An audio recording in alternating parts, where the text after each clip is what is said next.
Houses versus flats. Which one do you buy?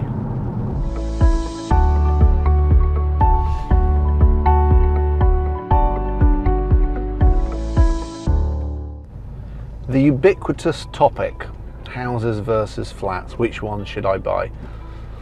It's interesting, it does depend massively on the area. It's so area specific.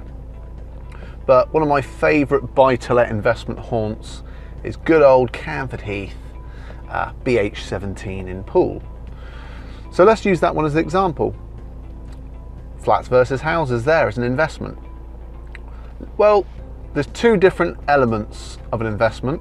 There's the income that it produces, and then there's the value that the property goes up by, the capital growth.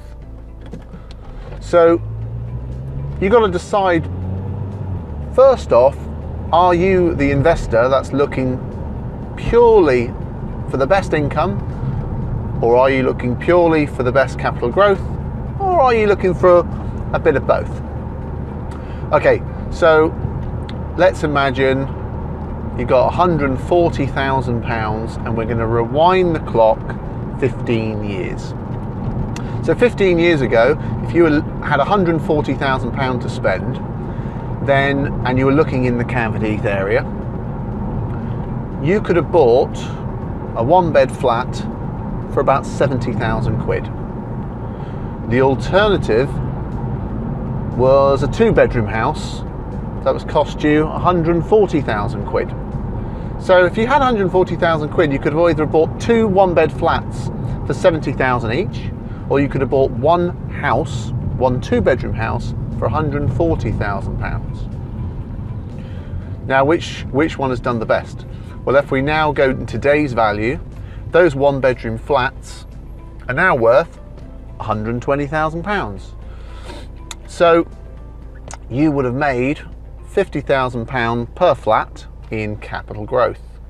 So you made £100,000 in capital growth in equity terms. So if you sold those flats now, you make 50,000 quid each profit, make £100,000.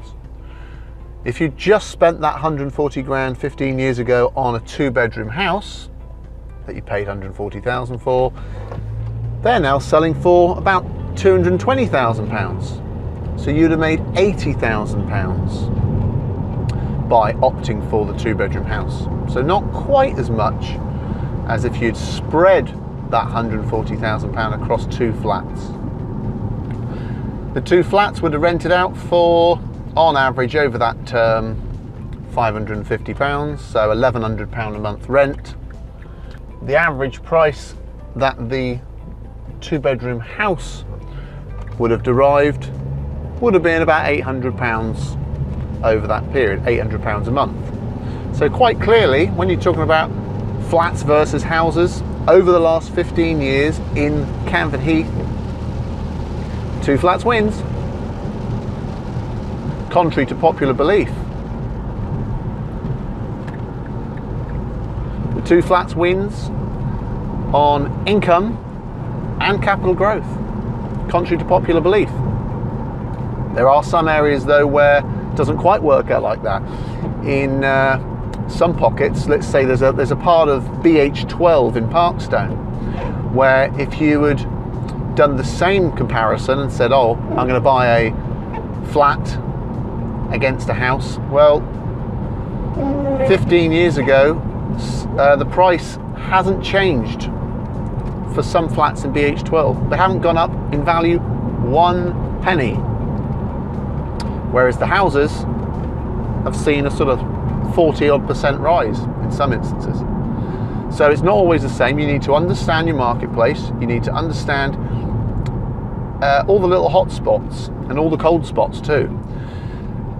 If you want to know where not to buy and where to buy in BH1, BH2, BH3, all the way up to BH31, then before you actually start spending all that hard-earned cash of yours on a buy-to-let investment, it might be a good idea to give me a ring first.